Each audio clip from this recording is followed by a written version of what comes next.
Well, Casey, there's one other big AI story we want to talk about this week, and that is about the drama surrounding Llama. That's right, Kevin. Meta has a new large language model. It was hotly anticipated, but I think it's fair to say it kind of stumbled out of the gate. Yeah, they had some llama cred drama. How many times are you going to do the llama drama pen? Well, there's a very popular children's book called Llama Red Pajama. Are you aware of this? I am. So let's get into it. There's been a lot of things going on around this new language model, Llama 4, that Meta released last weekend. Casey, you've been writing about this in your newsletter this week. Catch me up. What is going on with Llama 4? Yeah, so look, Meta has invested billions and billions of dollars in AI, and they're taking a very different approach from the AI labs that we most often talk about on this show. And they do that by releasing what they call an open weights model. So companies like OpenAI, Anthropic, Google, their models are closed. You can't sort of, download, fine-tune, re-release them under a sort of very permissive license. But with Meta's, you can. And when Llama 3 came out last year, developers said, oh, this thing is actually like pretty good. Like it's not as good as the state of the art, which is often true of the open models, but it's getting up there. Right. And so they spent all this money to develop Llama 4. People have been talking for months about how this was going to sort of blow all the other open source or open weights models out of the water. And then they release it. And what happens? Two things happen, Kevin. The first is that Meta trumpets this model in the way that companies usually do, trumpet their most recent models as being the most powerful ever, or the most efficient. They show off a bunch of benchmarks. They say this thing is highly capable and it's the bee's knees. They didn't actually say it was the bee's knees. I'm not sure anyone has said that in the past 70 years, but they said things like that. And one of the benchmarks that really got people's attention was LM Arena. You know LM Arena? I know of it, but I haven't spent much time on it. What is it? So it's this really interesting project. It is a very small nonprofit that includes some researchers from UC Berkeley. And what they do is they get people to volunteer to help, and they'll have people enter a query, and then they'll show them the response from two different chatbots that are not labeled. And after they get the answer, the user will say, oh, I liked this one better. And they collect those votes over time. And the more that people vote for one chatbot over another, the higher it rises on LM Arena. I see. So it's sort of like a crowdsourced leaderboard for which of these models people prefer. Exactly. And Kevin, you know as well as anyone else that whenever a new model comes out, the question of how good is it turns out to be weirdly hard to answer. Yep. Right? Maybe it's really good for what you need it to do. Maybe it's really bad. Or maybe it's about as good as something else, but you just happen to like it better because it has a style that sort of, matches with what you're looking for. So in such a world, companies are desperate to be seen as good, but they don't have an easy way of communicating that. And that's when LM Arena enters the picture. Because if you can get high enough on that leaderboard, you can point to it and say, aha, look at how we're doing. Right. The people have voted. That's right. The people have spoken, and look how well we're doing. So do you know how well Llama 4 does on LM Arena? No. Llama 4 comes in at number 2, just under Gemini 2.5 Pro Experimental, which is the latest model from Google, which has been through a lot of testing and which basically there's like universal acclaim for this model. People think like this is like a truly great model, not just at this little chatbot contest, but across a bunch of other things, including coding and a lot of other things. So Llama 4 sort of immediately zooming up to number 2 on LM Arena would seem to indicate that Meta has really cooked here. They have built this incredible model. They are releasing it to the public under an open weight structure. And they are, sort of one of the leading AI labs when it comes to creating very powerful models. That's right. Except there's an asterisk. Oh, boy. This version of Llama 4 is an experimental model. Meta on its website says it has been optimized for chat. people start to look into this. They noticed this is not the version of Llama 4 that is actually available for download. The one that was included in LM Arena was not the one that people could download? That's right. It had a different name. It was named Maverick 0326 Experimental. And people start to think, oh, wait a minute. What if what happened here isn't what normally happens on LM Arena, which is people make a new model and submit it to LM Arena and see how it does? What if Meta trained a special version of Llama 4 just to be good at LM Arena? Now, I have spent the past week trying to research whether this is true. And on Monday, I got Meta to send me a statement, which I guess I should read. We experiment with all types of custom variants, and this experimental version is, quote, a chat-optimized version we experimented with that also performs well on LM Arena. We have now released our final open-source version, and we will see how developers customize Llama 4 for their own use cases.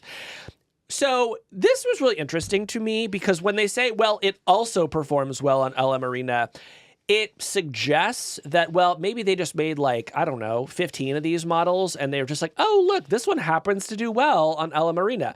That is one possibility. I think another possibility is exactly what the cynics think, which is, oh no, they sort of reverse engineered how LM Arena works and they built a bot that was just going to beat it. And how would you do that? If your goal was to create a model that would perform very well on this one specific leaderboard, what would you do? So LM Arena has released a lot of chats over the years that sort of show which chats are considered preferable to other chats. And it seems that the users of LM Arena really like it when the bot has a high degree of what they call sycophancy. So basically, you're just like, what should I have for breakfast today? And the chatbot is like, oh my God, that's such a great question. You're a genius. I love the way you're starting the day off right. That is the kind of answer that people pick. And so you can build a chatbot that essentially just flatters people constantly, and it tends to do really well on Chatbot Arena. So anyways, in the aftermath of this confusion, LM Arena, which is a very sort of mild-mannered organization that I think is not used to being involved in public controversies, puts out a statement. And I have to read the statement, Kevin, because as gentle as it is, I found it pretty damning. They don't go so far as to say Meta cheated. But what they do say is, quote, Meta's interpretation of our policy did not match what we expect from model providers. Meta should have made it clear that this experimental model was a customized model to optimize for human preference. As a result of that, we are updating our leaderboard policies to reinforce our commitment to fair, reproducible evaluations so this confusion doesn't occur in the future. So why is that statement so interesting to me? Well, you basically just have this tiny group of researchers over at Berkeley, and Meta violates their policies so hard that they have to change the rules for how this competition even works just to get people to stop breaking the competition. Yeah, I thought this was a really interesting set of stories. I'm still waiting for someone, ideally you, to get to the bottom of what actually happened inside Meta. But I think it's worth talking about for two reasons. One, because I think it says something about Meta and its place in the AI race. And the other, because I think it says something about the state of AI and these benchmarks and how useful they are or aren't in making sense of the torrent of new models that are coming out constantly from the big AI labs. So maybe let's take those one by one. What do you think this says about Meta's place in the AI race if it does turn out that they had sort of gamed this leaderboard to make it look like their model was better than it was? Here's what I think. I think if you're winning the AI race, you do not waste time trying to beat LM Arena, right? What you do is what Google did, which is just release a very powerful pro version of Gemini, and it just happens to float to the top of the arena, not because it's been optimized for conversation, but just because it's a great model that's really good at a lot of things. If you have to make a custom version of your model just to win this rinky-dink competition, it's hard for me to think of a more adverse indicator for the quality of Meta's AI program. And we should say, there's been reporting in the information over the past year that the Llama 4 development process has been really frustrating for Meta, that they delayed the release twice because they weren't getting the results that they wanted. And when it it finally did come out and people started to put it through other evaluations, they found that it just was not hitting the mark. In fact, Kevin, Ethan Mollick, former guest on Hard Fork, compared the versions of the experimental chat that was winning the leaderboard to the chats that were produced by the final open weights model. And what he found was the open weights model was producing really bad responses. Essentially, that the optimized model was performing so much better than the real one that it wasn't even close. So why don't they just release the optimized model then? That's a great question. I don't know that the answer to that, but what I'm going to assume is that whatever fine-tuning is necessary to increase the level of sycophancy in the bot might be great for this sort of competition, but maybe it's really bad for coding or creative writing or the countless other things that we now expect LLMs to be good at, right? You know, fine-tuning is a very powerful process that can take a very general purpose model that's kind of mediocre at a bunch of things and make it really good at one thing. But these days, people have a lot of options to choose from with their large language models, and there are a lot of them that just have very high general capability, so they're going to use those instead. Yeah. I mean, I have not done my own reporting on the situation inside Meta with Llama 4, but I will just say from a broad view, if you just step back from this particular scandal, Meta is not one of the top 3 AI labs in America when it comes to releasing frontier models. They are not sort of in the top tier of frontier AI research. A lot of their key researchers have left the company. Their models are not seen as capable as the models from OpenAI, Anthropic, and Google DeepMind. And I think that really frustrates them, right? I think Mark Zuckerberg and his lieutenants, they really want to be seen as part of the vanguard here. And so I would not be surprised at all if in an effort to kind of juice their numbers and appear to be leapfrogging some of their competition, they may have violated the terms of one particular AI benchmark. And that should make us question how well their overall AI program is doing. Absolutely. And by the way, the next time they release a model and come out with a bunch of wild claims, like, you think I'm going to believe any of that? No, Totally. It's like you're going to have to go, try to verify every single claim they make independently. And look, I assume some people are going to hear this and think that I'm making a mountain out of a molehill. But I just think about what Daniel Cocatello just told us about how powerful these systems are becoming and about how powerful they're about to become. And you want them to be like sort of loyal to human beings, but you also want them to like not be used for bad behavior. And like, if there is a company out there that is just like cheating to win benchmarks, what else can that model do?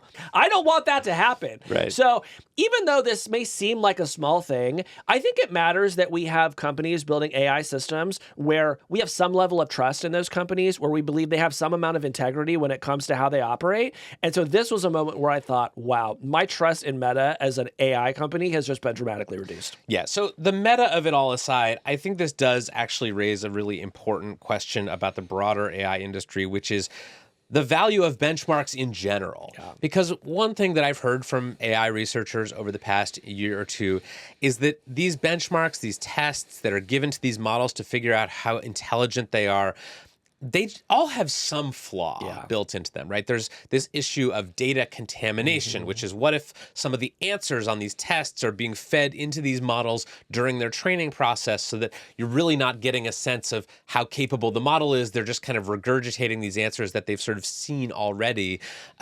That is an issue. There are also just the issue that all of these companies are effectively grading their own homework, right? There's no like federal program that sort of puts these things through their paces and releases like standardized benchmark scores that we can actually verify and trust. Some of these AI companies are using different methods to even apply these benchmark tests. There's these things called consensus at 64 and all these different ways that you can kind of cherry pick like the best answer that your model gives if you give it the test a bunch of times and use that for your score. So I think we are just losing our ability to trust the way that we measure these AI models in general. Yeah, and it's so frustrating. You know, I was thinking, Kevin, imagine like in the early 2010s, and it's not just that like Instagram comes out as an app in the App Store. You have Instagram, you have Instagram 01, you have Instagram 01 Mini, you have Instagram 01 Deep Research, and it's like, download the one that's best for you. You'd be like, why are you making me do any of this, right? Like, just give me the one thing that works.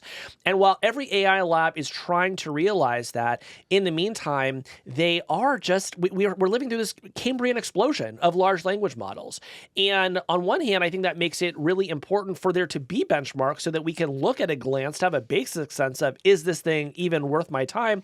But on the other hand, that makes the benchmarks such an attractive target for gaming and outright cheating. Yeah. And so that's why the researcher Andrei Karpathy has said that we have what he calls an evaluation crisis, where when a new model comes out, the question of how good is it is just very difficult to answer.